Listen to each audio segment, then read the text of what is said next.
ప్రపంచంలోని 8 క్రేజీ సాంప్రదాయాల గురించి మనం ఈరోజు తెలుసుకుందాం. ముందుగా చైనాలో ఇప్పటికీ కొన్ని గ్రామాల్లో వింత సాంప్రదాయాలు అనేవి ఇప్పటికీ ఉన్నాయి. అవి ఏంటి అంటే, చైనాలో ఒక అమ్మాయి చనిపోతే లేదా అబ్బాయి చనిపోతే వాళ్ళు ఆత్మలుగా తిరుగుతారని నమ్ముతారు. అందుకని అమ్మాయి చనిపోతే చనిపోయిన వేరొక అబ్బాయితో పెళ్లి అనేది జరిపిస్తారు. అప్పుడు వాళ్ళ శాంతి కలుగుతుంది అని నమ్ముతారు. ఇది కూడా ఒక నిజమైన పెళ్లిలాగా చేయడం జరుగుతుంది. కెన్యాలో మసాయి తెగలో వాళ్ళు కలిసినప్పుడు హలో హాయ్ చెప్పకుండా నోట్లో తుప్పి వేయడం జరుగుతుంది. దీన్ని ఒక మంచి సంకేతంగా భావిస్తారు, ఆశీర్వాదంగా నమ్ముతారు. ఇండోనేషియాలోని తెగలో ఎవరైనా చనిపోతే మహిళలు వాళ్ళ వేలిని కత్తిరించి వాళ్ళ యొక్క బాధని బయటికి చెప్పడం అనేది జరుగుతుంది. అది ఒకప్పుడు ఉంటుండే, కానీ ఇప్పుడు కొంచెం తగ్గింది అనమాట.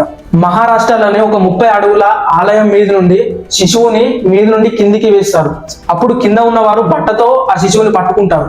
ఇది ఎందుకు అలా చేస్తారు అంటే, అలా చేయడం వలన పిల్లలు ఆరోగ్యంగా ఉంటారని చెప్పేసి వాళ్ళు నమ్ముతూ ఉంటారు. కొన్ని తెగల్లో చనిపోయిన వారి మాంసాన్ని తినడం వల్ల వాళ్ళ ఆత్మ మనలో కలిసిపోతుందని వాళ్ళు నమ్ముతారు.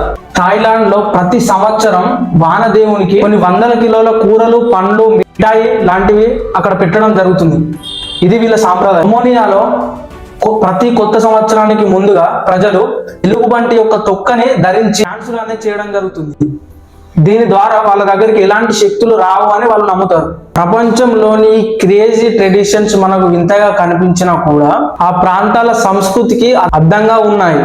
ఇందులో మీకు ఏది ఎక్కువ షాకింగ్ గా అనిపించిందో కామెంట్లో చెప్పండి.